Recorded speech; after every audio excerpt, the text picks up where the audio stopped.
Hi, I'm Ben Hanawalt, Product Specialist here at Atlas Copco, and today we're going to be talking about the PF6000. Let's take a look down in the software. Today we're going to be talking about the Source Tightenings menu on the PF6000. Now if we follow along in the software, if you look at the top right corner, you're going to see the Sources tab. Now if I click into the Sources tab, you're going to notice on the top left we have two options. We have Source Tightening and we also have Source Batch or Batch Sequence. We're going to be in the Source Tightening tab. And you notice that my list is empty, meaning I don't have any created source tightenings as of right now. So let's talk about what a source tightening is. When we have a tightening program on our torque controller and we want to select it from an external source, that is really where the source tightening comes into play. So if I click on Add Source Tightening, what you'll notice is it creates a general source tightening and we can name it specific.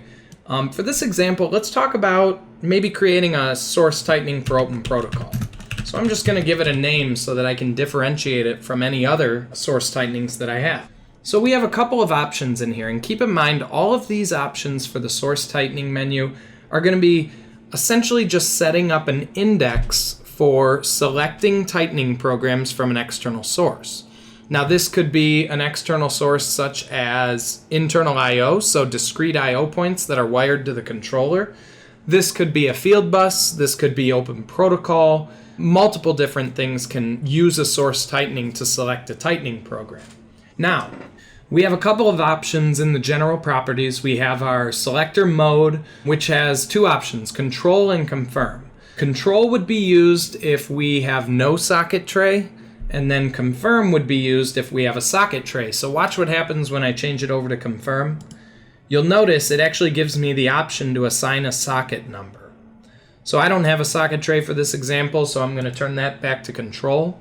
You see right here we have the option to set a max consecutive not OKs. This means that if we select identifier 1, we're going to select tightening program 1, and we can set up a max number of not OKs in a row before it'll lock the tool out and require some form of an unlock on disable. So if I was to set this to 2, that would allow us to get 2 NOK rundowns in a row without needing to reset it. Now remember on the PF6000, if you leave the setting set to 0, it'll essentially ignore that setting. So by leaving max consecutive set to 0, that means that we can have infinite, or we can, ultimately we don't care how many NOKs we get in a row. And then we can also, if we use this tab right here, we can set up the max number of not OKs per individual program. So if I was to add another program, what you'll notice is I can actually set up different amounts of not OKs based on the program that's being selected. So I'm actually going to turn that off and show you the last setting. So the last setting in here is going to be batch control. So this would be if you are trying to set a batch size on a tightening program. This is different from a batch sequence. A batch sequence is a group of tightening programs, each with a different batch size. What we're talking about here is turning on batch control, and we have two options, internal or external. And if I select internal, I can actually set an individual batch size for each individual tightening program. So if we select number 1, it's always going to be looking for a batch size of 3. And if we select tightening program number 2, it's always going to be looking for a batch size of 5.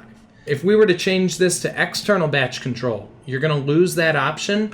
And this would mainly be for if you are using Open Protocol or a field bus to set the batch size. So keep that in mind. External batch control should only be used when setting batch size from Open Protocol or field bus. Notice that changing the external batches actually gave us a couple more options up here. We have the option to lock the tool on batch sequence complete, which personally I always turn on. And we also have the option to increment on a not OK tightening. So keep that in mind when we add or subtract these batch control settings, it adds additional general properties. Now what we're doing with the batch sequence, like I said, it's essentially just an index, and I'll show you what I mean by an index. So if I select identifier number 1, it's going to select tightening program number 1. And if I select identifier number 2, it's going to select tightening program number 2. So I've created my batch sequence. There's not a lot to set up in it, but we want to make sure this is just setting up the settings. We need to assign this in the virtual station, and I'll show you how this operates. If I go home and I go back to my virtual station menu, you can see I have my tool assigned. And what I'm going to do is I'm actually going to go to my task menu, and I'm going to select Open Protocol. So I want you to notice something. I'm actually going to show this with the Open Protocol tester. So right now I've already started communicating with my controller.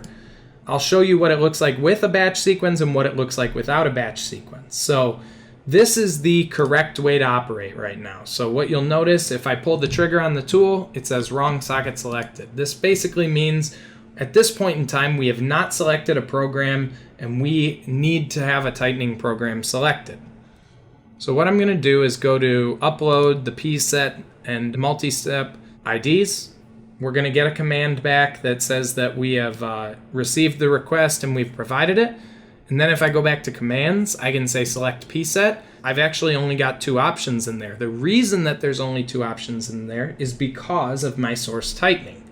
So if I hit select 1 and go to OK, what you'll notice is in the background over here, we've actually selected tightening program 1. And we can run it all day long. And we're communicating, and you can see if I was to actually upload the old results, what we can do is we can actually monitor, and we're actually going to be receiving all of those tightening programs. So as I select a tightening program, I can switch it over to 2, and you notice in the background, it'll actually change the tightening program to tightening program number 2. You can see there it is.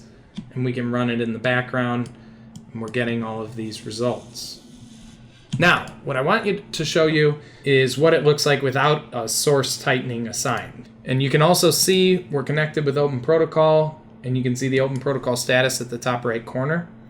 Now, if I go back home and I go back to my task in the virtual station, let's just take this and let's unassign it. So we have no task assigned at this point in time.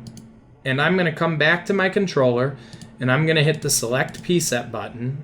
I'm going to say Select PSET number 1. What you're going to notice is we're getting a command error here. We need that source tightening to be able to tell the controller what tightening programs we're selecting. That's why these source tightenings are so important when using the PowerFocus 6000. So if I reassign it, what you'll notice is I can come in and select tightening program, and it says command accepted there. So that's kind of just a good example of showing how we would use a source tightening. This is using Open Protocol, but you could do the same thing when you're selecting through I/O or when you're selecting through a field bus or any of the other options for selecting a tightening program. So I hope that this has been helpful for you. If you do have any additional questions, please feel free to contact your Atlas Copco marketing team and we can try and get you some answers.